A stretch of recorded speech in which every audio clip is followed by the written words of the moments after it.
Hello everyone, welcome to Urjaah classes. আপোনালোক সকলোকে Urjaah classes-লৈ পুনৰ স্বাগতম জনাইছো। আজি আপোনালোকক এটা খুব ভাল খবৰ দিবলৈ গৈ আছো যে আমি নৱেম্বৰৰ 1 তাৰিখৰ পৰা আমি নতুন কোৰ্স এটা লঞ্চ কৰিবলৈ লৈছো। এটো হৈছে আমাৰ যি আগন্তুক অসম চৰকাৰৰ প্ৰতিযোগিতামূলক পৰীক্ষাসমূহ হ'বলৈ গৈ আছে গ্ৰেড 3, গ্ৰেড 4 বা আসাম পুলিচকে ধৰি বিভিন্ন পৰীক্ষাসমূহ আহি আছে আৰু তাৰ কাৰণে আমি 1 তাৰিখৰ পৰা 1 নৱেম্বৰৰ পৰা আপোনালোকলৈ এটি সুন্দৰ কোৰ্স লৈ আহিছো। আপোনালোকে কোৰ্সটোৰ পাবৰ কাৰণে আমাৰ ইয়াত 399 টকাৰে আপোনালোকে এনৰোল কৰিবলৈ সাবস্ক্ৰাইব কৰিব লাগিব ৰেজিষ্টাৰ কৰিব লাগিব। কোৰ্সটো আমাৰ সম্পূৰ্ণ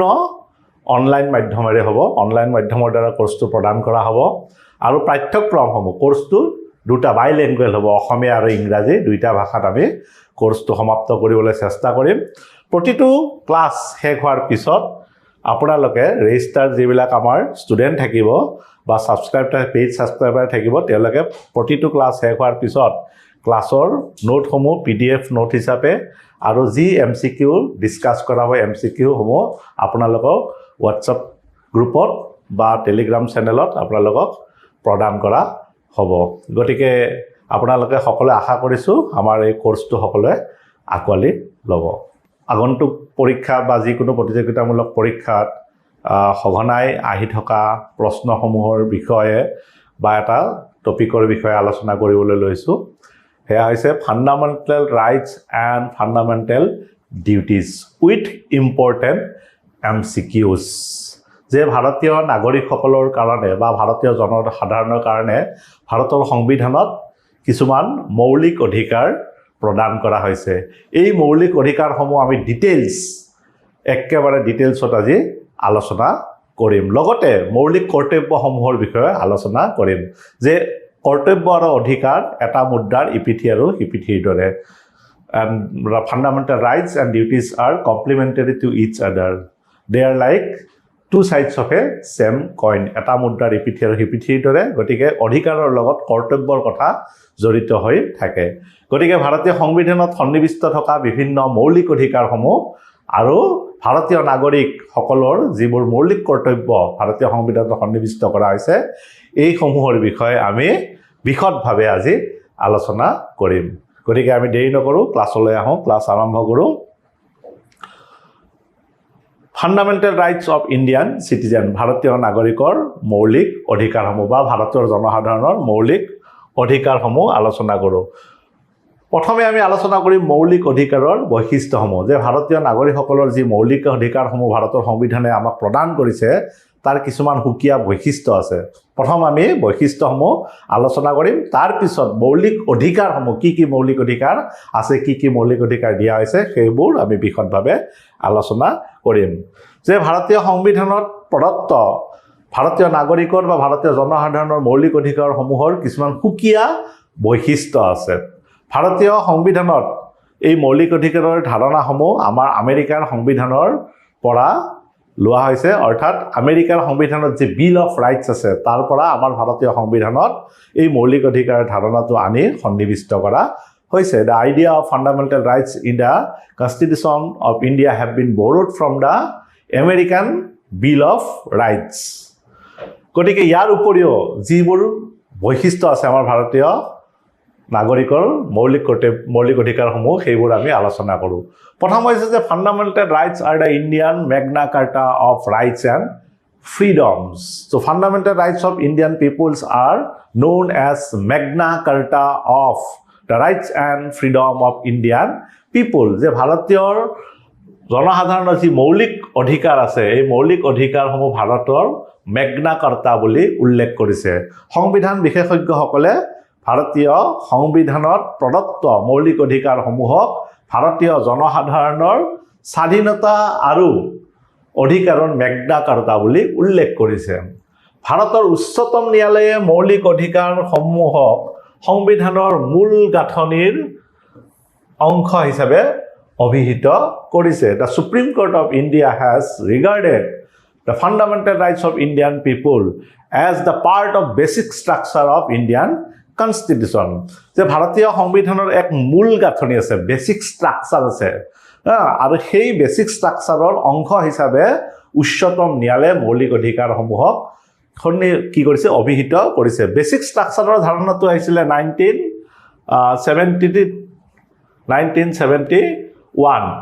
এটা কেশৱানন্দ ভাৰতী কেছত উচ্চতম ন্যায়ালয়ে ভাৰতীয় সংবিধানৰ কিছুমান মৌলিক আধাৰশিলা বা ভাৰতীয় সংবিধানৰ কি মূল গাঁথনি বুলি কৈছে আৰু এই মূল গাঁথনিৰ অংশসমূহৰ ভিতৰত মৌলিক অধিকাৰসমূহকো অভিহিত কৰিছে তাৰ পিছত ভাৰতীয় সংবিধানৰ তৃতীয় খণ্ডত মৌলিক অধিকাৰসমূহ সন্নিবিষ্ট কৰা হৈছে সেই কাৰণে ভাৰতীয় সংবিধানৰ তৃতীয় অংশক আটাইতকৈ গুৰুত্বপূৰ্ণ অংশ বুলি কোৱা হয় the part 3 of Indian Constitution is regarded as the most important part of Indian Constitution because it contains the fundamental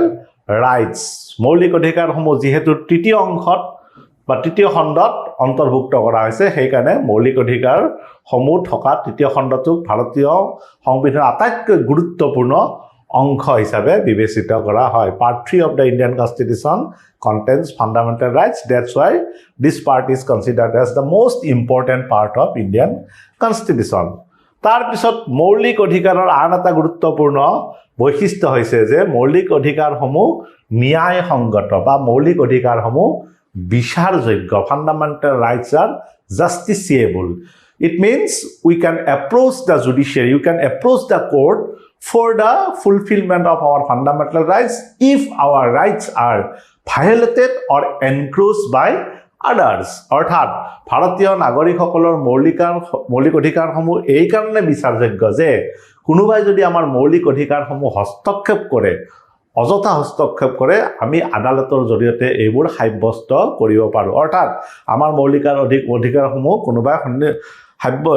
হস্তক্ষেপ কৰিলে আমি আদালতৰ কাষ চাপিব পাৰো আৰু আদালতে এইবোৰ ৰক্ষণাবেক্ষণ দিয়ে সেই কাৰণে মৌলিক অধিকাৰসমূহক বিচাৰযোগ্য বা ন্যায়সংগত বুলি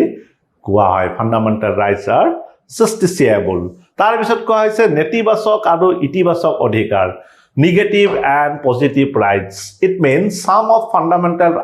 rights are expressed negatively and some of our fundamental rights are expressed positively কিছুমান মৌলিক অধিকাৰ ইতিবাচক হিচাপে সংবিধানত উল্লেখ কৰা হৈছে আৰু কিছুমান অধিকাৰ নেতিবাচক হিচাপে উল্লেখ কৰা হৈছে যেনেকুৱা ইতিবাচক পজিটিভ কি আৰ্টিকল 14 ত কি কৈছে equality before law all are equal before the eyes of laws so it is expressed in positive way ইয়াক ইতিবাচক হিচাপে উল্লেখ কৰা যে আইনৰ চকুত সকলো ভাৰতীয়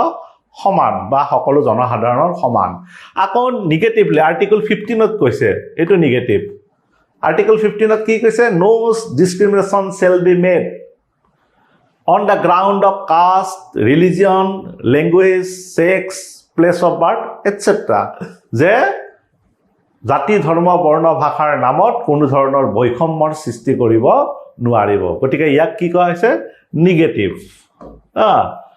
আৰু এটো হৈছে পজিটিভ ইতিবাচক গতিকে কিছুমান আমাৰ অধিকাৰ নেগেটিভ আৰু কিছুমান আমাৰ অধিকাৰ পজিটিভ ইতিবাচক আৰু নেতিবাচক ইয়াৰ পিছৰ বৈশিষ্ট্যলৈ আহোঁ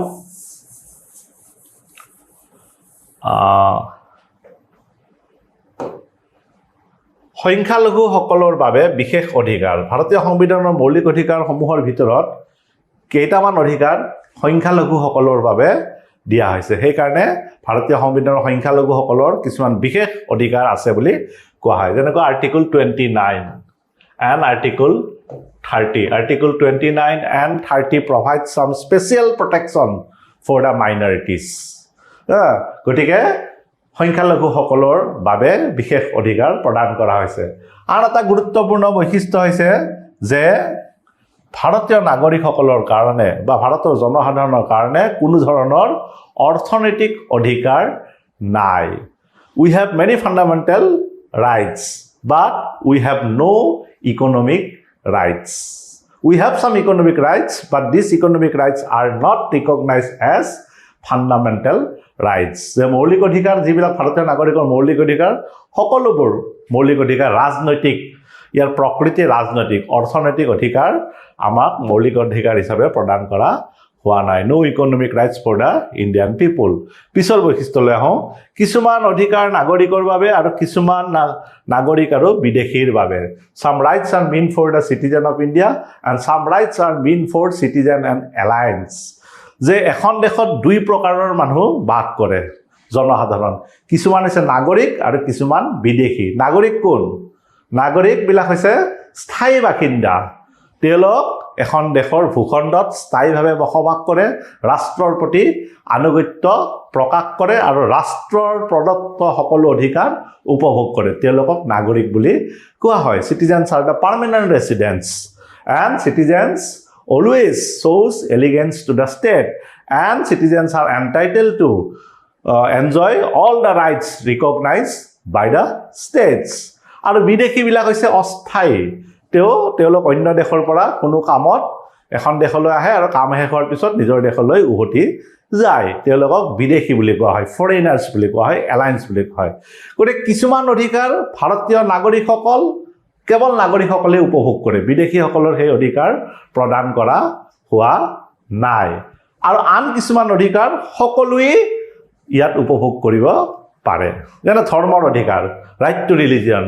This right is meant for all the people living in the state. They may be alliance, they may be citizen. অৰ্থাৎ ধৰ্মৰ অধিকাৰ নাগৰিক আৰু বিদেশী সকলে উপভোগ কৰিব পাৰে কিন্তু আৰ্টিকল 19ত 6 প্ৰকাৰৰ আমাৰ স্বাধীনতা প্ৰদান কৰা হৈছে যেনেকুৱা বাক স্বাধীনতা মতামত প্ৰকাশৰ স্বাধীনতা স্থায়ীভাৱে ঘূৰা ফুৰা কৰাৰ স্বাধীনতা বসবাস কৰাৰ অধিকাৰ সেই অধিকাৰসমূহ বিদেশীসকলক দিয়া হোৱা নাই আৰ্টিকল 19ত উল্লেখ কৰা অধিকাৰসমূহ কেৱল ভাৰতীয় নাগৰিকসকলৰ কাৰণে বিদেশীসকলৰ কাৰণে নাই গতিকে আমি কি বুজিলো যে কিছুমান অধিকাৰ ভাৰতত বসবাস কৰা সকলো লোকে বিদেশী আৰু নাগৰিক সকলে উপভোগ কৰিব পাৰে আৰু কিছুমান অধিকাৰ কেৱল নাগৰিকসকলকে ভাৰতীয় নাগৰিকসকলকে দিয়া হৈছে বিদেশীসকলক দিয়া হোৱা নাই তাৰ পিছৰ বৈশিষ্ট্যলৈ আহোঁ অধিকাৰ নিৰপেক্ষ নহয় যুক্তিসংগত বাধা আৰোপ কৰিব পাৰে অৰ্থাৎ অধিকাৰসমূহ কি হয় যে একক নহয় নিৰপেক্ষ মানে সম্পূৰ্ণ একক নহয় these are not absolute some reasonable restriction can be imposed over the fundamental rights যে আমাৰ অধিকাৰসমূহ একেবাৰে absolute নহয় জৰুৰীকালীন ক্ষমতা যেতিয়া প্ৰয়োগ কৰা হয় বা বিভিন্ন সময়ত আমাৰ অধিকাৰসমূহ ৰাষ্ট্ৰই বাতিল কৰিব পাৰে these are suspendable these are not absolute পিছৰ বৈশিষ্ট্য মৌলিক অধিকাৰ সংশোধন কৰাৰ ক্ষমতা সংসদৰ হাতত আছে যে ফান্ডামেন্টাল ৰাইটস আৰ এমেন্ডেবল মৌলিক অধিকাৰসমূহ সংশোধন কৰিব পাৰি কিন্তু মৌলিক অধিকাৰসমূহ কোনে সংশোধন কৰিব পাৰে ইউনিয়ন পাৰ্লিয়ামেন্ট ভাৰতৰ কেন্দ্ৰীয় সংসদে মৌলিক অধিকাৰসমূহ সংশোধন কৰিব পাৰে তাৰ পিছত জৰুৰীকালীন অৱস্থাত স্থগিত ৰাখিব পাৰি some rights are suspendable during emergency যে জেনাৰেলি আমাৰ অধিকাৰসমূহ আমি উপভোগ কৰি থাকো কিন্তু কেতিয়াবা কি হয় আমাৰ মৌলিক অধিকাৰসমূহ বাতিল কৰিব পাৰে ৰাষ্ট্ৰই বিশেষকৈ যেতিয়া জৰুৰীকালীন ক্ষমতা প্ৰয়োগ কৰে জাতীয় জৰুৰীকালীন ক্ষমতা যেতিয়া প্ৰয়োগ কৰা হয় under article 352 when the president of India declare or proclaim national emergency some of our fundamental rights most of our fundamental rights are suspendable except the rights mentioned in article 20 and 21 অৰ্থাৎ সংবিধানৰ 20 নং আৰু 21 নং অনুচ্ছেদত উল্লেখ কৰা নাগৰিকৰ মৌলিক অধিকাৰৰ বাহিৰে অন্যান্য অধিকাৰসমূহ ৰাষ্ট্ৰপতিয়ে যেতিয়া জৰুৰীকালীন ক্ষমতা প্ৰয়োগ কৰে তেতিয়া এইবোৰ বাতিল কৰিব পাৰি অৰ্থাৎ জৰুৰীকালীন ক্ষমতা প্ৰয়োগ কৰা সময়ত প্ৰায় সকলো অধিকাৰ নাগৰিকৰ বাতিল কৰিব পৰা যায় এক্সেপ্ট আৰ্টিকল 20 and 21 এইবোৰৰ ওপৰত কোৱেশ্চন হ'ব পাৰে আপোনালোকে চাই থাকিব ভিডিঅ'টো শেষলৈকে ভিডিঅ' আমাৰ ক্লাছৰ শেষত আমি MCQ ডিসকাস কৰিছো খুব ইম্পৰ্টেন্ট MCQs আৰু গম পাব যে এইবিলাকৰ ওপৰত কোৱেশ্চন হয় যে কেতিয়া অৰ্থাৎ কোনবোৰ অধিকাৰ কোন ভাৰতীয় নাগৰিকৰ কোনবোৰ মৌলিক অধিকাৰ জৰুৰীকালীন ক্ষমতা প্ৰয়োগ কৰাৰ সময়তো বাতিল কৰিব নোৱাৰি the rights mentioned in article 20 and 21 অৰ্থাৎ সংবিধানৰ 20 নং আৰু 21 নং অনুচ্ছেদত উল্লেখিত নাগৰিকৰ মৌলিক অধিকাৰসমূহ জৰুৰীকালীন সময়তো বাতিল কৰিব নোৱাৰে তাৰ পিছত সম্পত্তিৰ অধিকাৰ এতিয়া মৌলিক অধিকাৰ নহয় ইয়াৰ পিছত আমি গোটেই অধিকাৰসমূহ ডিসকাস কৰিম যে আমি জানো যে আমাৰ ভাৰতীয় নাগৰিকসকলৰ কাৰণে বা ভাৰতৰ জনসাধাৰণৰ কাৰণে আমাৰ 6বিধ মৌলিক অধিকাৰ আছে ইয়াৰ আগতে আমাৰ 7বিধ মৌলিক অধিকাৰ আছিল we had 7 fundamental rights but right now we have 6 fundamental rights অৰ্থাৎ এটা মৌলিক অধিকাৰ বাতিল কৰা হৈছে হেয়া হৈছে সম্পত্তিৰ অধিকাৰ সংবিধানৰ 46তম সংশোধনীৰ জৰিয়তে সম্পত্তিৰ অধিকাৰ মৌলিক অধিকাৰৰ পৰা বাতিল কৰা হৈছে গতিকে এতিয়া সম্পত্তিৰ অধিকাৰ মৌলিক অধিকাৰ নহয় ই মাত্ৰ আইনগত অধিকাৰহে গতিকে এইবোৰ হৈছে ভাৰতীয় সংবিধানৰ খুব গুৰুত্বপূৰ্ণ বৈশিষ্ট্য ভাৰতীয় সংবিধানৰ উল্লেখিত মৌলিক অধিকাৰসমূহৰ খুব গুৰুত্বপূৰ্ণ বৈশিষ্ট্যখিনি আমি জানিব লাগিব এতিয়া আমি মৌলিক অধিকাৰসমূহৰ বিষয়ে বিশদভাৱে আমি আলোচনা কৰো আৰ্টিকল ওয়াইজ যে আমাৰ আৰ্টিকল খুব মনত ৰাখাটো দৰকাৰ কম্পিটিটিভ এক্সামিনেশন বিলাকত ভাৰতীয় সংবিধানৰ বিভিন্ন অনুচ্ছেদত উল্লেখিত বিষয়সমূহৰ বিষয়ে প্ৰশ্ন আহে গতিকে আমাৰ আৰ্টিকল অকমান মনত ৰাখিব লাগিব গতে ফান্ডামেন্টাল ৰাইটস যিখিনি আমাৰ ভাৰতীয় নাগৰিকৰ যিখিনি বা ভাৰতীয় জনসাধাৰণৰ যিখিনি মৌলিক অধিকাৰ আমি এতিয়া অনুচ্ছেদ ওয়াইজ বিশদভাৱে আলোচনা কৰো হাওক গতিকে মৌলিক অধিকাৰসমূহ কি মৌলিক অধিকাৰ ভাৰতীয় সকলো আমি প্ৰথমতে আমি কৈ লওঁ বা আমি জানো যে আপোনালোকেও জানে যে ভাৰতীয় মানুহৰ কাৰণে ভাৰতৰ জনসাধাৰণৰ কাৰণে 6বিধ মৌলিক অধিকাৰ সংবিধানৰ তৃতীয় অংশত উল্লেখ কৰা হৈছে from article 12 to 35 actually part 3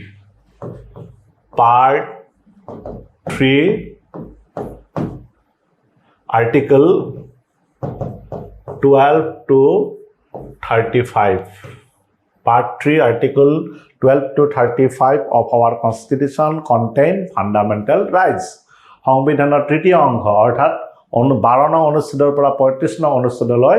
মৌলিক অধিকাৰৰ বিষয়ে আলোচনা কৰা হৈছে আমাৰ ভাৰতীয় সংবিধানত আমাৰ কাৰণে 6টা 6 ফান্ডামেন্টাল ৰাইটস আছে 6টা মৌলিক অধিকাৰ আছে গতিকে এতিয়া এই মৌলিক অধিকাৰসমূহ আমি সুন্দৰকৈ আলোচনা কৰো প্ৰথম অধিকাৰ হৈছে কি সমতাৰ অধিকাৰ right to equality সমতাৰ অধিকাৰ কিমান নং অনুচ্ছেদ 14 পৰা 18 নং অনুচ্ছেদ right to equality from article 14 to 18 সমতাৰ অধিকাৰৰ বিষয়ে উল্লেখ কৰা হৈছে কি কোৱা হৈছে article 14 equality before law 14 নং অনুচ্ছেদ আইনৰ আগত সমতা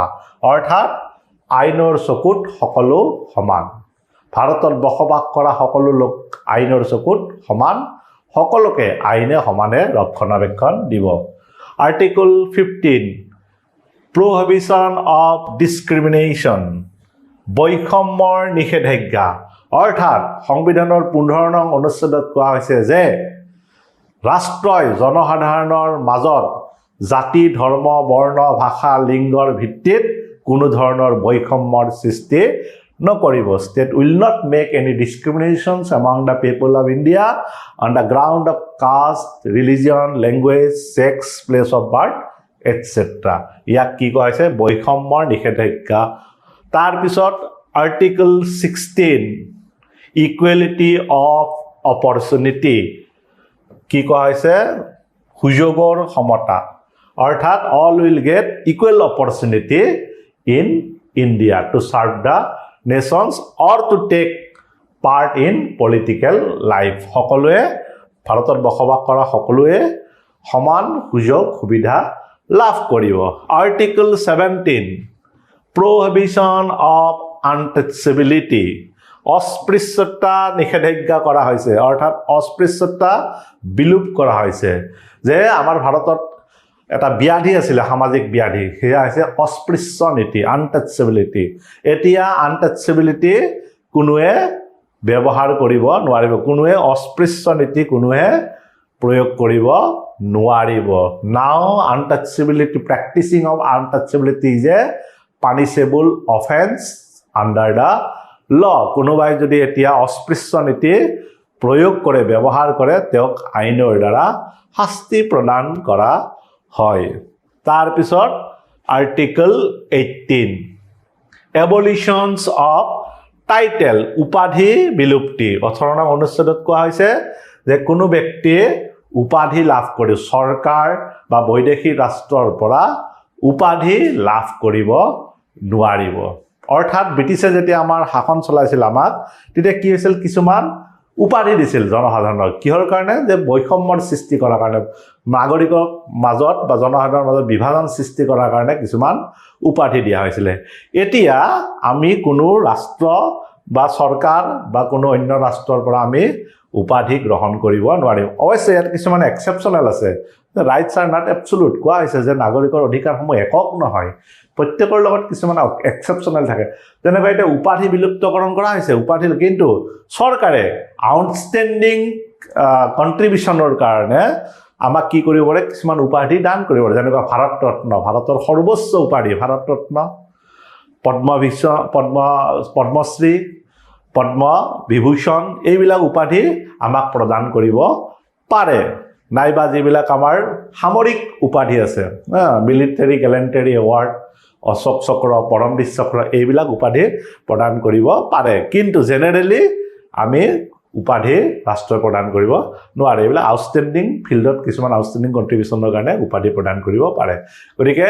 এতিয়া আমি বুজি পালো যে কি ৰাইট টু ইকুৱেলিটি সমতাৰ অধিকাৰ মনত ৰাখিব কিমান নং অনুচ্ছেদ 14 ৰ পৰা 18 নং অনুচ্ছেদত সমতাৰ অধিকাৰৰ বিষয়ে উল্লেখ কৰা হৈছে তাৰ পিছত এটো হৈছে প্ৰথমটো হৈ গল সেকেন্ড ফান্ডামেন্টাল ৰাইটস কি আছে right to freedom from article 19 to 22 স্বাধীনতাৰ অধিকাৰ অনুচ্ছেদ 19 ৰ পৰা 22 লৈ যে 19 ৰ পৰা 22 লৈ জনসাধাৰণৰ ভাৰতৰ জনসাধাৰণৰ কিছুমান স্বাধীনতাৰ অধিকাৰ প্ৰদান কৰা হৈছে সংবিধানৰ 19 নং অনুচ্ছেদত কি কোৱা হৈছে 6 ফান্ডামেন্টাল ফ্ৰিডমস 6 মৌলিক স্বাধীনতা সংবিধানৰ 19 নং অনুচ্ছেদত উল্লেখ কৰা আছে এই স্বাধীনতাসমূহ খুব গুৰুত্বপূৰ্ণ কিয় কাৰণে গুৰুত্বপূৰ্ণ যে মানুহৰ ব্যক্তিত্ব বিকাশ সাধনৰ কাৰণে এই অধিকাৰসমূহ খুব গুৰুত্বপূৰ্ণ ইয়াক মৌলিক অধিকাৰ বুলি কোৱা হয় জনসাধাৰণৰ কি আছে 19 নং অনুচ্ছেদত মনত ৰাখিব 6টা মৌলিক অধিকাৰৰ বিষয়ে উল্লেখ কৰা হৈছে বাক স্বাধীনতা আৰু মত প্ৰকাশৰ অধিকাৰ সমবেত হোৱাৰ অধিকাৰ সংগঠনৰ অধিকাৰ বা স্বাধীনতা চলাফুৰা কৰাৰ অধিকাৰ বা চলাচলৰ অধিকাৰ বাসস্থান আৰু বসতি স্থাপনৰ স্বাধীনতা পেশা আৰু বৃত্তিৰ স্বাধীনতা 6 fundamental freedom mentioned in article 19 these are freedom of speech and expression freedom of assembly freedom of association freedom of movement freedom of residence and settle and freedom of occupation and professions এইখিনি খুব গুৰুত্বপূৰ্ণ স্বাধীনতা যে ব্যক্তি হিচাপে বা আমাৰ ব্যক্তিত্ব বিকাশ সাধনৰ কাৰণে এই অধিকাৰসমূহ থাকিব লাগিব যে আমাৰ বাক স্বাধীনতা থাকিব লাগিব যি মনত ইচ্ছা যি মনত ভাৱ হয় তাক প্ৰকাশ কৰাৰ স্বাধীনতা থাকিব লাগিব আমি সকলোৱে সমবেত হোৱাৰ অধিকাৰ আমাৰ আছে সংগঠন আমাৰ সামূহিক স্বাৰ্থৰ বিকাশ সাধনৰ কাৰণে আমি সংগঠন গঢ়ি তুলিব পাৰো চলাচলৰ স্বাধীনতা আছে আমি অৰ্থাৎ ইণ্ডিয়াত ভাৰতত সকলো ঠাইতে আমি চলাফিৰা কৰিব পাৰো বাসস্থান যতে ততে আমি ভাৰতৰ চাৰিসীমাৰ ভিতৰত বা যিকোনো অঞ্চলত আমি বসবাস কৰাৰ অধিকাৰ আমাৰ আছে আৰু যিকোনো পেশা বা বৃত্তি আমি গ্ৰহণৰ অধিকাৰ আছে কিন্তু এই অধিকাৰসমূহ বাৰে বাৰে কৈছো this rights are not absolute the state can impose reasonable restriction over these rights যেনেকৈ আমাৰ সমবেত হোৱাৰ অধিকাৰ আছে কিন্তু কেতিয়াবা আমি যে যেতিয়া সিআৰপিসি আন্ডাৰত 144 দিয়ে 146 ধাৰা দিয়ে তেতিয়া আমাৰ সমবেত হ'বলৈ নিদিয়ে আমি ক্লেম কৰিব নোৱাৰো সংগঠনৰো স্বাধীনতা আমি সংগঠন গঢ়িব পাৰো কিন্তু আমি কোনো সশস্ত্ৰ সংগঠন ৰাষ্ট্ৰৰ বিৰোধী কোনো সশস্ত্ৰ সংগঠন আমি গঠন কৰিব নোৱাৰো we have the right to form association but we cannot form any armed associations against of the state ৰাষ্ট্ৰৰ বিৰুদ্ধে কোনো টেৰৰিষ্ট অৰ্গানাইজেশ্যন আমি নোৱাৰো তাৰ ওপৰত বাসস্থান বা বসতি স্থাপনৰ অধিকাৰ আমি য'ত বসবাস কৰিব পাৰো কিন্তু কিছুমান ঠাইত আমাক বসবাস কৰিব নিদিব পাৰে for example some areas are reserve for tribal people হেতু ট্ৰাইবেল বেল এৰিয়া বুলি কয় গৰে ট্ৰাইবেল বেল এৰিয়াত আমাক তাত বসবাস কৰিব নিদিব পাৰে কাৰণ কিয় this rights are not absolute. So anyway, you remember that Article 19 contains 6 fundamental freedom which are very, very important for our personality development. যে সংবিধানৰ 19 নং অনুচ্ছেদত 6টা মৌলিক অধিকাৰ আমাক প্ৰদান কৰা আছে যিবোৰ খুব গুৰুত্বপূৰ্ণ অধিকাৰ। তাৰ পিছত আমি আহোঁ 20 আৰ্টিকল 20 আৰ্টিকল 20 কি কৈছে আৰ্টিকল 20 and 21 খুব ইম্পৰ্টেন্ট কি কলো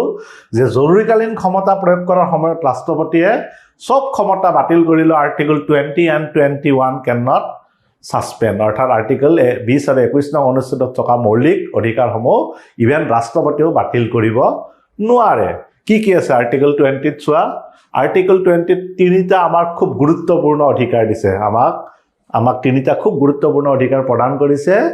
কোনে সংবিধানৰ 20 নং অনুচ্ছেদ article 20 provide us 3 most important fundamental freedoms কি কৈছে article 20 no person can be convicted of an offense except for violation of law in force no person can be arrested and punished for the same offense more than one and no person accused of any offense can be forced to be a witness against himself or herself কি কৈছে 20 নং অনুচ্ছেদত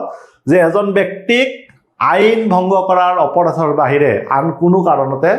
শাস্তি প্ৰদান কৰিব নোৱাৰে আকৌ কৈছে যে এগৰাকী ব্যক্তিক এটা দোষৰ কাৰণে এবাৰহে শাস্তি প্ৰদান কৰিব পাৰি অৰ্থাৎ এটা দোষৰ কাৰণে এবাৰতকৈ বেছি শাস্তি প্ৰদান কৰিব নোৱাৰি আৰু কোনো গ্ৰেপ্তাৰ কৰা ব্যক্তিক আটক কৰা ব্যক্তিক নিজৰ ইচ্ছাৰ বিৰুদ্ধে সাক্ষ্য প্ৰদান কৰিবলৈ বাধ্য কৰাব নোৱাৰি these are basic fundamental freedom মানুহৰ খুব গুৰুত্বপূৰ্ণ এইকেইটা হৈছে ফান্ডামেন্টাল ফ্ৰীডম যে কোনো ব্যক্তিক আইন ভংগ কৰাৰ অপৰাধৰ বাহিৰে আন কোনো কাৰণত শাস্তি প্ৰদান কৰিব নোৱাৰি কোনো ব্যক্তিক এটা দোষত এবাৰতকৈ অধিকবাৰ শাস্তি প্ৰদান কৰিব নোৱাৰি আৰু কোনো ব্যক্তিক নিজৰ ইচ্ছাৰ বিৰুদ্ধে সাক্ষ্য প্ৰদান কৰিবলৈ বাধ্য কৰাব নোৱাৰি এইকেইটা খুব গুৰুত্বপূৰ্ণ আমাৰ মৌলিক অধিকাৰ তাৰ পিছত article 21 is also very very important which also cannot be violated even during emergency বিছৰ লগত 21 নং অনুচ্ছেদ খুব গুৰুত্বপূৰ্ণ যে ইয়াকো আমাৰ কি কৰিব নোৱাৰি বাতিল কৰিব নোৱাৰি কি কৈছে 21 নং অনুচ্ছেদত জীৱন আৰু স্বাধীনতাৰ সুৰক্ষা মানুহৰ আটাইতকৈ গুৰুত্বপূৰ্ণ অধিকাৰ ই কি কৈছে 21 নং অনুচ্ছেদত আইনে স্থাপন কৰা পদ্ধতিৰ বাহিৰে আন কোনো ব্যক্তিয়ে নিজৰ জীৱন আৰু স্বাধীনতাৰ পৰা বঞ্চিত নহব no person shall be deprived of his life and liberty except according to procedure established by law এই গোটেই মৌলিক অধিকাৰ আমাৰ যিমান মৌলিক অধিকাৰ আছে ইয়াৰ আধাৰটো হৈছে basis of all the fundamental rights is the right to life and liberty আমাৰ জীৱনটো খুব গুৰুত্বপূৰ্ণ খুব ইম্পৰ্টেন্ট আমি জন্মিছো আমাৰ জীয়াই থকাৰ অধিকাৰ আছে কোনোৱে আমাৰ জীৱন কাঢ়ি নিব নোৱাৰে আইনৰ দ্বাৰা স্বীকৃত কোনো কাৰণত বাহিৰে আন কোনো কাৰণতে আমাৰ নিজৰ জীৱনৰ পৰা আৰু আমাৰ স্বাধীনতাৰ পৰা কোনোৱে আমাক কাঢ়ি নিব নোৱাৰে খুব গুৰুত্বপূৰ্ণ কথা আৰু এটো কোৱা হৈছে সোৱা the 44th amendment of the constitution has made the right to life and liberty article 21 inviolable even during an emergency যে কি কৈছে যে সংবিধানৰ 46তম সংখ্যক সংশোধনীয়ে জৰুৰীকালীন অৱস্থাটো স্বাধীনতা আৰু জীৱনৰ অধিকাৰ অলংঘনীয় কৰি তুলিছে that means this right is not violable even during emergency because this is the basic right article 20 and article 21 মনত ৰাখিবা যে যিবোৰ অধিকাৰ আমাৰ জৰুৰীকালীন ক্ষমতাৰ সময়টো বা জৰুৰীকালীন অৱস্থাটো বাতিল কৰিব নোৱাৰে আৰু মই কি কলো মনত ৰাখিব আপোনালোকে যে এই অধিকাৰটো হৈছে protections of life and liberty জীৱন আৰু স্বাধীনতাৰ অধিকাৰ এই অধিকাৰটো হৈছে ভাৰতীয় জনসাধাৰণৰ সকলোবোৰ মৌলিক অধিকাৰৰ আধাৰ ভিত্তি তাৰ পিছত article 21A Article 21A it is a নতুন এটা article a new article has been inserted in the constitution by the 86th amendment act of 2002 যে আমাৰ সংবিধানৰ 86 এমেণ্ডমেণ্ট 2002 চনত যি 86তম সংশোধনী কৰা হ'ল সেই সংশোধনীৰ জৰিয়তে ভাৰতত কি কৰা হৈছে শিক্ষাৰ অধিকাৰক মৌলিক অধিকাৰ হিচাপে স্বীকৃতি প্ৰদান কৰা হৈছে গতিকে আৰ্টিকল 21A আৰ্টিকল 21A শিক্ষাৰ অধিকাৰ সন্নিবিষ্ট কৰা হৈছে কি কোৱা হৈছে যে 86তম সংখ্যক সংবিধানিক সংশোধনী আইন 2002ৰ অধীনত 6ৰ পৰা 14 বছৰৰ ভিতৰত শিশুৰ বিনামূলীয়া আৰু বাধ্যতামূলক শিক্ষা মৌলিক অধিকাৰ হিচাপে গণ্য কৰা হৈছে অৰ্থাৎ আমাৰ ভাৰতত বসবাস কৰা সকলো শিশু কিমান 6ৰ পৰা 14 বছৰ বয়সলৈ সকলো শিশুৰ মৌলিক অধিকাৰ হৈছে শিক্ষাৰ অধিকাৰ অৰ্থাৎ ৰাষ্ট্ৰই তেওঁলোকক বিনামূলীয়া শিক্ষা প্ৰদান কৰিব লাগিব সকলোৱে শিক্ষা লাভ কৰাৰ অধিকাৰ প্ৰদান কৰা হৈছে এটো হৈছে ৰাইট টু এডুকেশ্যন মনত ৰাখিবা RTE ৰাইট টু এডুকেশ্যন কেতিয়া হৈছিল এটো 86 2002 আৰু কোড সন্নিবিষ্ট কৰা হৈছে আৰ্টিকল 21A মনত ৰাখিব আৰ্টিকল 22 এটো এটা গুৰুত্বপূৰ্ণ আমাৰ মৌলিক অধিকাৰ গ্ৰেপ্তাৰ আৰু আটক কৰাৰ বিৰুদ্ধে সুৰক্ষা protection against arrest and detention article 22 গ্ৰেপ্তাৰ আৰু আটক কৰাৰ বিৰুদ্ধে সুৰক্ষা অনুচ্ছেদ 22 ইয়াত কি কৰা হৈছে ইয়াত দুটা আমাক খুব সাংঘাতিক অধিকাৰ প্ৰদান কৰা হৈছে কি কৈছে 22 নং অনুচ্ছেদত যে গ্ৰেপ্তাৰ কৰা ব্যক্তিক তেওঁ গ্ৰেপ্তাৰৰ কাৰণ জনাব লাগিব আৰু তেওঁৰ পছন্দৰ যিকোনো আইনী পৰামৰ্শৰ দাতা পৰা তেওঁ আইনী সাহায্য লাভ কৰিব পাৰিব এক আৰু 2 নম্বৰ কি কৈছে যে গ্ৰেপ্তাৰ কৰা ব্যক্তিক 24 ঘণ্টাৰ ভিতৰত দণ্ডাধীশৰ সন্মুখত হাজিৰ কৰাব লাগিব যে পুলিচে আমাক এৰেষ্ট কৰাৰ লগে লগে আমি পুলিচক সুধিব লাগে what is the ground of our arrest what is the ground of our detentions যে আমাক কি কাৰণত গ্ৰেপ্তাৰ কৰা হৈছে আৰু সেইটো আমাৰ অধিকাৰ মৌলিক অধিকাৰ আমাৰ জনাৰ অধিকাৰ আছে যে কি কাৰণত আমাক গ্ৰেপ্তাৰ কৰা হ'ল দ্বিতীয়তে আমি গ্ৰেপ্তাৰ বৰণ কৰাৰ পিছত 24 ঘণ্টাৰ ভিতৰত দণ্ডাধীশৰ সন্মুখত আমাক হাজিৰ কৰাব লাগিব সেয়াও আমাৰ মৌলিক অধিকাৰ so article 20 কি কৈছে and arrested persons have the right to know the ground of his arrest why he has been arrested and secondly an arrested person shall be produced before any magistrate within 24 hours of his arrest or detention or her arrest or detention এটো খুব গুৰুত্বপূৰ্ণ এটা অধিকাৰ তাৰ পিছত আহো এবাৰ তৃতীয়বিধ অধিকাৰ থাৰ্ড ফান্ডামেন্টাল ৰাইটস কি কৈছে থাৰ্ড কৈছে right against exploitations article 23 and 24 শোষণৰ বিৰুদ্ধে অধিকাৰ অনুচ্ছেদ 23 আৰু 24 যে আমাক শোষণ যাতে কৰিব নোৱাৰে বিশেষকৈ সমাজৰ দুৰ্বল শ্ৰেণীটোক যাতে আনে শোষণ কৰিব নোৱাৰে তাৰ কাৰণে আমাক অধিকাৰ প্ৰদান কৰা হৈছে সংবিধানৰ 23 আৰু 24 নং অনুচ্ছেদত জেনেৰেলি আমাৰ শোষণৰ বলি হয় শিশুসকল মহিলাসকল বা সমাজৰ দুৰ্বল শ্ৰেণী গতিকে শিশু মহিলাসকলৰ কাৰণে এই অধিকাৰসমূহ প্ৰদান কৰা হৈছে কি কৈছে 23 নং অনুচ্ছেদত কি কৈছে মানুহৰ সৰবৰাহৰ নিষেধাজ্ঞা আৰু বলপূৰ্বক শ্ৰমৰ নিষেধাজ্ঞা বলপূৰ্বকভাৱে মানুহক শ্ৰমত নিয়োগ কৰিব নোৱাৰে যদি তেওঁৰ ইচ্ছা নাথাকে আৰু মানুহ সৰবৰাহ মানৱ দেহ সৰবৰাহ মানে হিউম্যান ট্ৰাফিকিং বজাৰত মানুহক কিনা বেচা বন্ধ কৰা হৈছে human beings are not commodities that can be sold and bought in the market যে মানুহক বজাৰত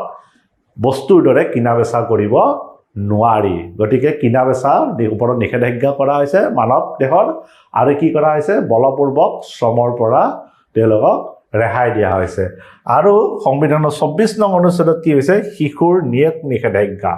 prohibitions of employment of children article 24 says that children under age of 14 cannot be engaged in any hazardous work বা 14 বছৰৰ তলৰ কোনো শিশু শ্ৰমিক হিচাপে কোনো উদ্যোগ কয়লা খনি বা যিকোনো বিপদজনক কামত নিয়োগ কৰিব নোৱাৰিব মনত ৰাখিব আৰ্টিকল 23 and article 24 23 নং আৰু 24 নং অনুচ্ছেদত আমাক কি কৈছে শোষণৰ বিৰুদ্ধে অধিকাৰ প্ৰদান কৰিছে চতুৰ্থবিধ অধিকাৰলৈ আহোঁ right to freedom of religion article 25 to 28 ধৰ্মৰ স্বাধীনতাৰ অধিকাৰ অনুচ্ছেদ 25 পৰা 28 25 নং সংবিধানৰ 25 নং অনুচ্ছেদৰ পৰা 28 নং অনুচ্ছেদলৈ ভাৰতীয় জনসাধাৰণক বিদেশী এই অধিকাৰসমূহ বিদেশী আৰু নাগৰিক সকলোৱে উপভোগ কৰিব পাৰে সকলোৱে এই অধিকাৰসমূহ উপভোগ কৰিব পাৰিব কি কি কোৱা হৈছে article 25 under article 25 of our constitutions any person any individual can practice propagate and profess any kind of religion of his or her choice সংবিধানৰ 25 নং অনুচ্ছেদত কোৱা হৈছে যে ভাৰতত বসবাস কৰা যিকোনো লোকে নিজৰ ধৰ্ম নিজৰ ইচ্ছা অনুসৰি যিকোনো ধৰ্ম গ্ৰহণ চৰ্চা আৰু ধৰ্ম প্ৰচাৰ কৰিব পাৰিব সংবিধানৰ 26 নং অনুচ্ছেদত কোৱা হৈছে 25ত ক'লে যে মুক্ত পেশা ধৰ্মৰ অনুশীলন আৰু প্ৰসাৰ অৰ্থাৎ নিজৰ ইচ্ছা অনুসৰি ধৰ্ম প্ৰচাৰ ধৰ্ম প্ৰসাৰ আৰু ধৰ্ম গ্ৰহণ কৰিব পাৰিব তাৰ পিছত সংবিধানৰ 26 নং অনুচ্ছেদত কোৱা হৈছে ধৰ্মীয় কাম-কাজ পৰিচালনা কৰা অৰ্থাৎ স্থাৱৰ আৰু ধৰ্মৰ নামত স্থাৱৰ আৰু অস্থাৱৰ সম্পত্তি তেওঁলোকে ক্ৰয় বিক্ৰয় কৰিব পাৰিব আৰু এই সম্পত্তিসমূহ পৰিচালনা কৰিব পাৰিব under article 26 any individual in India can manage their religious affairs they can acquire movable and immovable property in the name of religion article 26 ত কৈছে যে স্থাৱৰ আৰু অস্থাৱৰ সম্পত্তি ক্ৰয় বিক্ৰয় কৰিব পাৰিব article 27 ত কি কোৱা হৈছে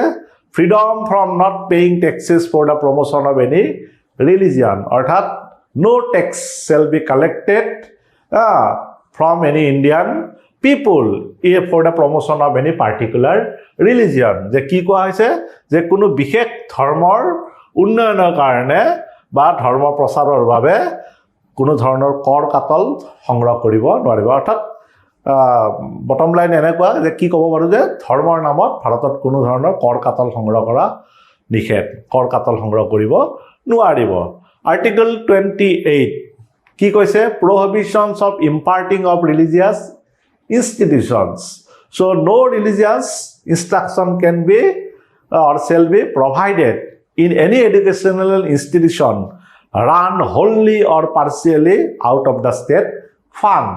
যে ৰাজ্যৰ বা চৰকাৰৰ দ্বাৰা পৰিচালিত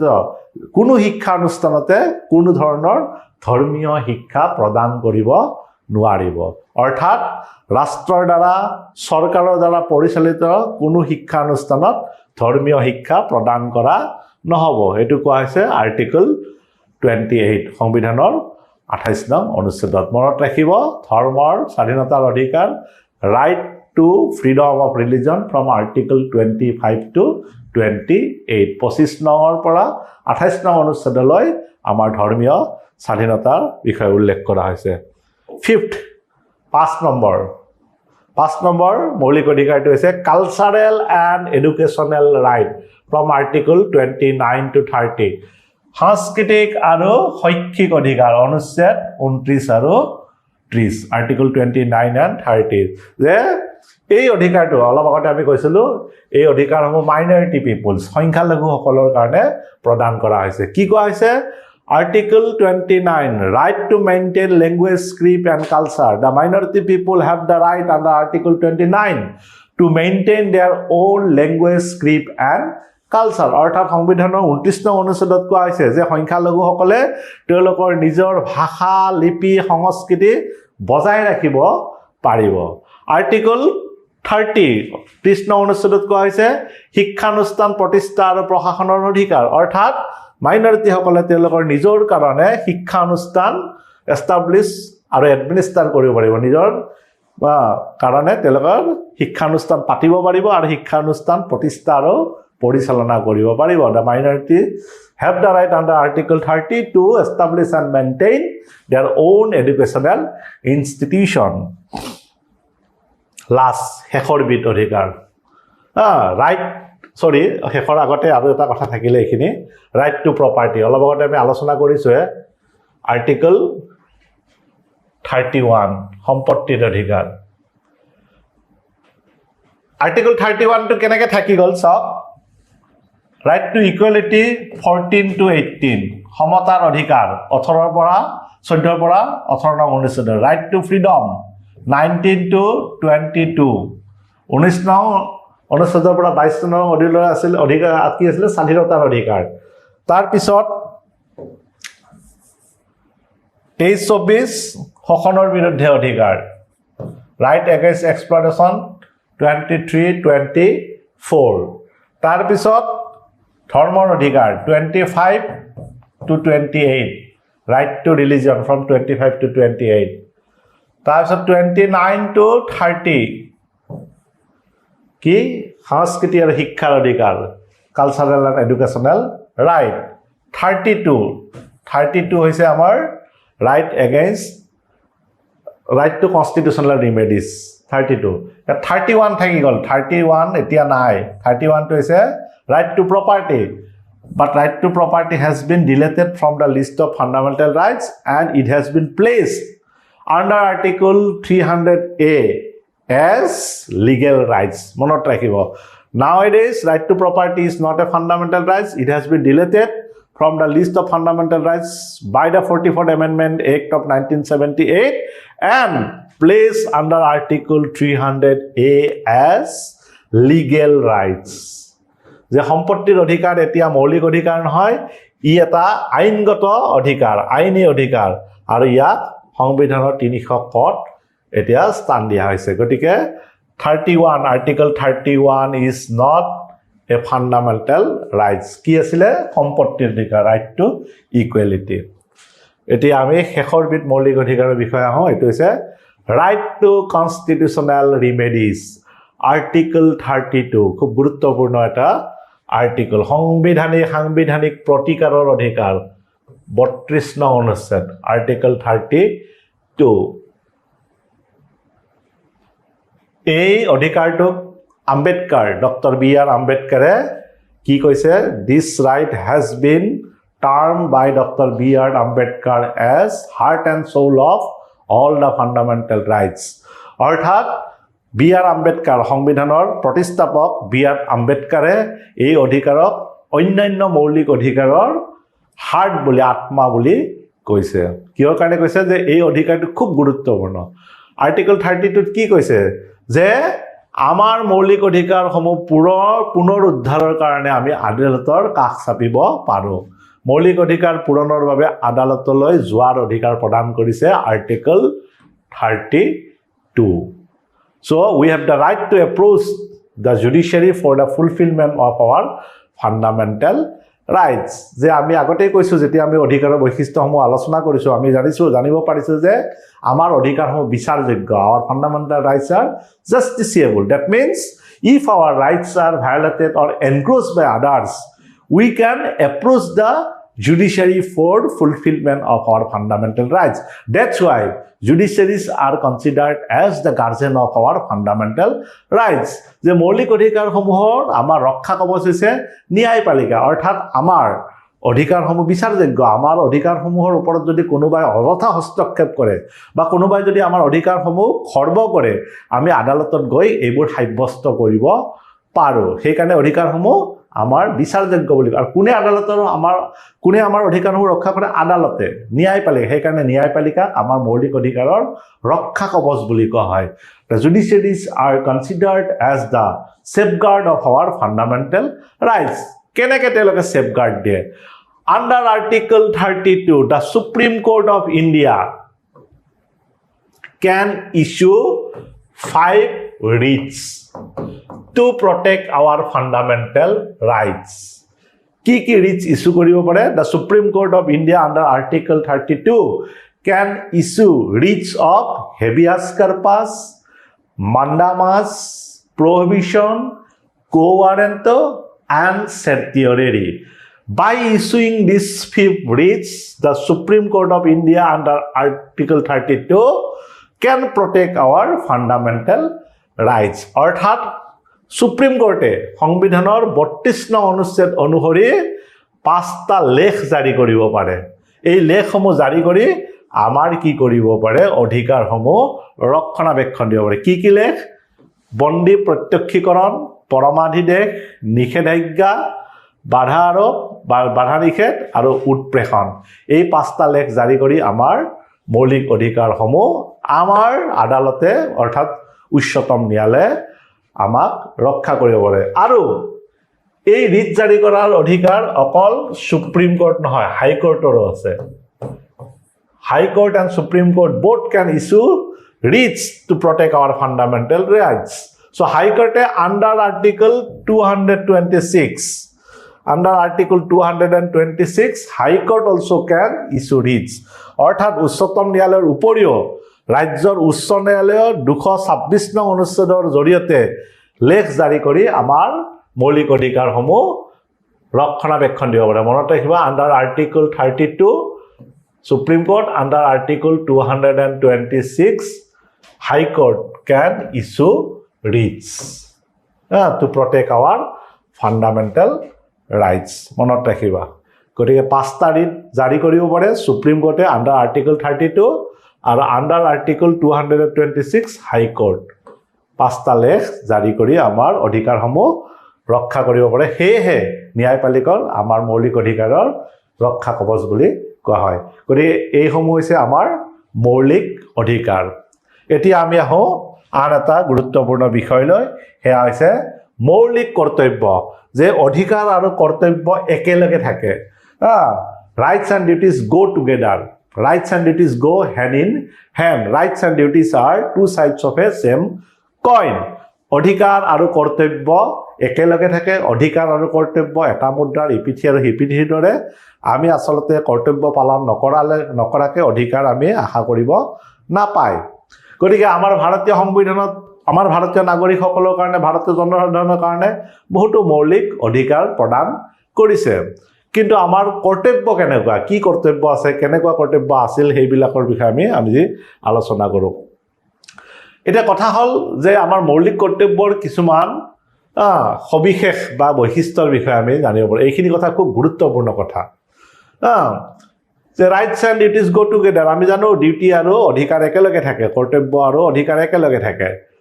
কিন্তু কথা হৈছে যে in our original constitution there was no mention of fundamental duties. কৰ্তব্যসমূহ খুব গুৰুত্বপূৰ্ণ, কিন্তু আমাৰ ভাৰতৰ সংবিধান যেতিয়া ৰচনা কৰা হৈছিল, আমাৰ সংবিধানত, আমাৰ যি মূল সংবিধান, এই সংবিধানত ভাৰতীয় নাগৰিকসকলৰ কাৰণে কোনো ধৰণৰ কৰ্তব্য সন্নিৱিষ্ট কৰা হোৱা নাছিল। কিন্তু বিশ্বৰ প্ৰায়ভাগ দেশৰ সংবিধানতে মৌলিক অধিকাৰৰ লগত মৌলিক কৰ্তব্য সন্নিৱিষ্ট কৰা হয়। কিন্তু আমাৰ সংবিধান যেতিয়া ৰচনা কৰা হৈছিলে 1949 চনত, তেতিয়া আমাৰ সংবিধানত কোনো ধৰণৰ মৌলিক কৰ্তব্য অন্তৰ্ভুক্ত কৰা হোৱা নাছিল। 1976 চনৰ ফেব্ৰুৱাৰী মাহত চৰকাৰে সংবিধান সংস্কাৰৰ কাৰণে চৰণ সিং কমিটি গঠন কৰি দিয়া হয়। In February 1976, Saran Singh Committee was constituted by the government for constitutional reforms. আৰু 1976 চনৰ মে মাহত চৰণ সিং কমিটিয়ে চৰকাৰক পৰামৰ্শ প্ৰদান কৰিছিল যে ভাৰতৰ সংবিধানত ভাৰতীয় নাগৰিকৰ কাৰণে এটা মৌলিক কৰ্তব্যৰ চেপ্টাৰ বিষয় বা অধ্যায় অন্তৰ্ভুক্ত কৰিব লাগে। The Saran Singh Committee in May 1976 recommended for the inclusion of a chapter on fundamental duties. আৰু এই চৰণ সিং কমিটিৰ পৰামৰ্শ চৰকাৰে গ্ৰহণ কৰে আৰু 1976 চনৰ কি হয় 42তম সংশোধনী কৰে। সংসদৰ যিটো বৃহত্তম ভাৰতীয় সংবিধানৰ বৃহত্তম সংশোধনী হৈছে 42তম সংশোধনী। আৰু 42তম সংশোধনীৰ জৰিয়তে আমাৰ সংবিধানৰ চতুৰ্থ খণ্ডত, চতুৰ্থ অংশত, চতুৰ্থ ক অংশত অৰ্থাৎ অনুচ্ছেদ 51 ক, মনত ৰাখিব, part 4A, article 51A, Part 4A or Article 51A of our Constitution contains a list of fundamental duties upon the recommendations of Saran Singh Committee. যে চৰণ সিং কমিটিৰ পৰামৰ্শ গ্ৰহণ কৰি 42তম সংশোধনীৰ জৰিয়তে আমাৰ সংবিধানৰ চতুৰ্থ ক অৰ্থাৎ অনুচ্ছেদ 51 কত 10বিধ মৌলিক কৰ্তব্য অন্তৰ্ভুক্ত কৰা হয়। তাৰ পিছত 2002 চনত সংবিধানৰ 86তম সংশোধনী হয় আৰু এটা নতুন কৰ্তব্য আৰু এবিধ নতুন কৰ্তব্য মৌলিক কৰ্তব্যৰ তালিকাত অন্তৰ্ভুক্ত কৰা হয় আৰু লগে লগে মৌলিক কৰ্তব্যৰ সংখ্যা হৈ পৰে 11টা। গতিকে বৰ্তমান আমাৰ মৌলিক কৰ্তব্য কিমানটা আছে? 11টা। মনত ৰাখিব যে সংবিধানৰ মূল সংবিধানত আমাৰ কোনো মৌলিক কৰ্তব্যৰ বিষয়ে উল্লেখ কৰা নাছিল। 1976 চনত গঠিত চৰণ সিং কমিটিয়ে মৌলিক কৰ্তব্য অন্তৰ্ভুক্তিৰ কাৰণে চৰকাৰক পৰামৰ্শ দিয়ে। 42তম সংশোধনীৰ জৰিয়তে সংবিধানৰ চতুৰ্থ ক অৰ্থাৎ অনুচ্ছেদ 51A 51 কত 10বিধ মৌলিক কৰ্তব্য অন্তৰ্ভুক্ত কৰা হৈছিল। 2002 চনত সংবিধানৰ 86তম সংশোধনীৰ জৰিয়তে আন এবিধ মৌলিক কৰ্তব্য অন্তৰ্ভুক্ত কৰা হয় আৰু লগে লগে মৌলিক কৰ্তব্যৰ সংখ্যা হৈ পৰে 11 অৰ্থাৎ 10 plus 1 11. That means we have right now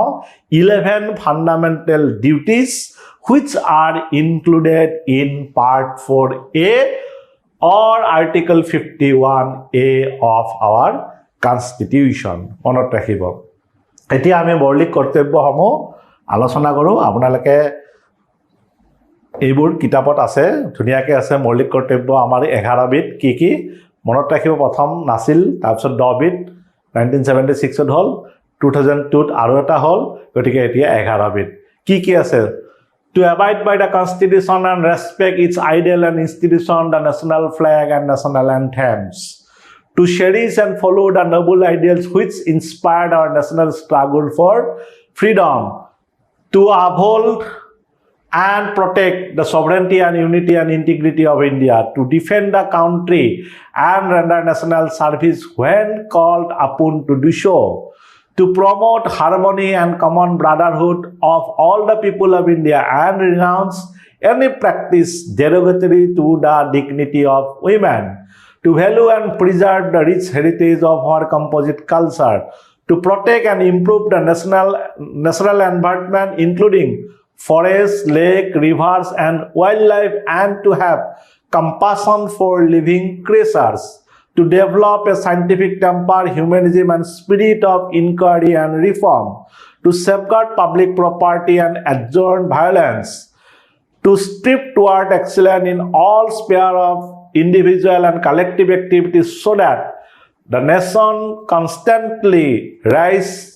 to higher level of endeavor and achievement. And last one is duty of the parents to send their children to school. যে কি মৌলিক কৰ্তব্য আমাৰ সংবিধানৰ সন্নিৱিষ্ট কৰা হৈছে 11বিধ। প্ৰথম বিধ হৈছে সংবিধান মানি চলা আৰু ইয়াৰ আদৰ্শ আৰু প্ৰতিষ্ঠান, ৰাষ্ট্ৰীয় পতাকা আৰু জাতীয় প্ৰতীকক সন্মান প্ৰদৰ্শন কৰা। যে সংবিধান সকলোৱে মানি চলিব লাগে আৰু আদৰ্শ আৰু আমাৰ যি আদৰ্শ সংবিধানৰ বা ৰাষ্ট্ৰীয় পতাকা, জাতীয় সংগীতক সকলোৱে সন্মান প্ৰদৰ্শন কৰিব লাগে। স্বাধীনতাৰ বাবে আমাৰ জাতীয় সংগ্ৰামক অনুপ্ৰাণিত কৰা উচ্চ আদৰ্শক পোষণ আৰু অনুসৰণ কৰিব লাগে। ভাৰতৰ সাৰ্বভৌমত্ব, ঐক্য, অখণ্ডতা আমি ৰক্ষা কৰিব লাগিব। এইটো খুব ইম্পৰ্টেণ্ট। দেশৰ ৰক্ষা কৰা আৰু আহ্বান জনোৱাৰ সময়ত ৰাষ্ট্ৰীয় সেৱা আগবঢ়া। আমি সকলোৱে দেশক ৰক্ষণাবেক্ষণ কৰিবলৈ বা ৰক্ষা কৰিবলৈ আগুৱাই আহিব লাগিব আৰু ৰাষ্ট্ৰই যেতিয়া আমাৰ কোনো ধৰণৰ ছাৰ্ভিচ বিচাৰে, সেৱা বিচাৰে, আমি সেৱা আগবঢ়াব লাগিব। নেক্সট, ভাৰতবৰ্ষৰ সকলো জনসাধাৰণৰ সম্প্ৰীতি আৰু উমৈহতীয়া ভাতৃত্ববোধক প্ৰসাৰিত আৰু নাৰীৰ স্বাভিমানক অপমান কৰা যিকোনো প্ৰথা ত্যাগ কৰা। যে ভাৰতৰ জনসাধাৰণৰ সম্প্ৰীতি আৰু উমৈহতীয়া ভাতৃত্ববোধ, কমন ব্ৰাদাৰহুডনেছ আমি নিজে গঢ়ি তুলিব লাগিব। আমি এক জাতি, এক ভাৰতীয় হিচাপে আমি কাম কৰিব লাগিব আৰু নাৰীৰ প্ৰতি যি অপমানমূলক আমাৰ ৰীতি নীতি থাকে তাক আমি পৰিত্যাগ কৰিব লাগিব, অৰ্থাৎ নাৰীক আমি সন্মান কৰিব লাগিব। আমাৰ সংমিশ্ৰিত সংস্কৃতিৰ চহকী ঐতিহ্যক মূল্য দিয়া। যে ভাৰতীয় সংস্কৃতি এটা খুব উচ্চমানৰ সংস্কৃতি, ভাৰতীয় সংস্কৃতি বিশ্বৰ উচ্চমানৰ সংস্কৃতি। এই সংস্কৃতিক আমি সংৰক্ষণ কৰিব লাগিব আৰু সংস্কৃতিক আমি প্ৰদৰ্শন কৰিব লাগিব। তাৰপিছত বনাঞ্চল, হ্ৰদ, নদী, বন্যপ্ৰাণীকে ধৰি প্ৰাকৃতিক পৰিৱেশ সুৰক্ষিত আৰু উন্নত কৰা আৰু জীৱ জন্তুৰ প্ৰতি মমতা থকা। যে আমাৰ যি এনভাইৰনমেণ্ট, ইকোলজি সিস্টেম তাত কি থাকে বনাঞ্চল নদী বন্যপ্ৰাণী সকলোকে আমি সুৰক্ষিত কৰিব লাগিব আৰু আমি জীৱ-জন্তুৰ প্ৰতি সকলো জীৱ-জন্তুৰ প্ৰতি মৰম ভাৱ থাকিব লাগিব নেক্সট বৈজ্ঞানিক স্বভাৱ মানৱতাবাদ অনুসন্ধান আৰু সংস্কাৰৰ মনোভাৱ গঢ়ি তুলিব লাগিব আমাৰ এটা বৈজ্ঞানিক স্বভাৱ মানৱতাবাদ থাকিব লাগিব আৰু আমি গঢ়ি তুলিব ৰাজহুৱা সম্পত্তি সুৰক্ষিত কৰিব লাগিব we should protect the public property যে আমাৰ ৰাজহুৱা যিবিলাক সম্পত্তি আছে এই ৰাজহুৱা সম্পত্তি আমি সকলোৱে সংৰক্ষণ কৰিব কোনো কাৰণতে ৰাজহুৱা সম্পত্তি আমি কি কৰিব নালাগিব ধ্বংস কৰিব নালাগিব বা ইয়াৰ বিনষ্ট সাধন কৰিব নালাগিব ব্যক্তিগত সামূহিক কাৰ্যকলাপৰ সকলো ক্ষেত্ৰতে উৎকৃষ্টতাৰ দিশত চেষ্টা কৰা যাতে জাতিটো অহৰহ উচ্চ পৰ্যায়ৰ প্ৰচেষ্টা আৰু কৃতিত্বলৈ উন্নীত হয় যে ভাৰতৰ কথা আমি আগত ৰাখিব লাগিব ব্যক্তিগত পৰিহাৰ কৰি সামূহিক ব্যৱস্থাৰে সামূহিক চেষ্টাৰে দেশক যাতে আমি সকলো মিলি আগুৱাই লৈ যাব পাৰো তাৰ প্ৰতি আমি কৰ্তব্য পালন কৰিব লাগিব আৰু শেষৰ বিধ অধিকাৰ যেটো 2002 চনত অন্তৰ্ভুক্ত কৰা আছে এটো হৈছে আমাৰ কি পিতৃ-মাতৃৰ অধিকাৰ পিতৃ-মাতৃয়ে কি কৰিব লাগিব অভিভাৱকসকলে সন্তানক স্কুললৈ পঠাব লাগিব সন্তানক খালি স্কুললৈ পঠাব লাগে বাকি চৰকাৰে সব ব্যৱস্থা ল'ব চৰকাৰে বিনামূলীয়া কি দিব বিনামূলীয়া পাঠ্যপুথি দিব বিনামূলীয়া ড্ৰেছ দিব তেওঁলোকক কাপোৰ কানি দিছে স্কুল অহা যোৱা কৰিবৰ কাৰণে চাইকেল দিছে চৰকাৰে মিড ডে মিল দিছে গোটেইখিনি দিছে খালি আমি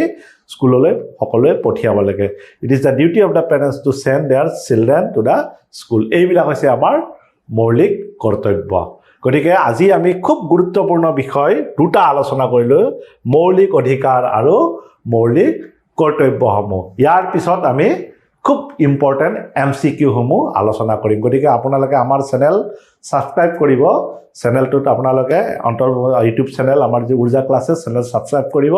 গতিকে তাত এনেকুৱা ধৰণৰ ইম্পৰ্টেন্ট ক্লাছ MCQs ডিসকাস কৰা হ'ব গতিকে আপোনালোক সকলোৱে আমাৰ চেনেলক সাবস্ক্ৰাইব কৰিব বুলি অনুৰোধ থাকিল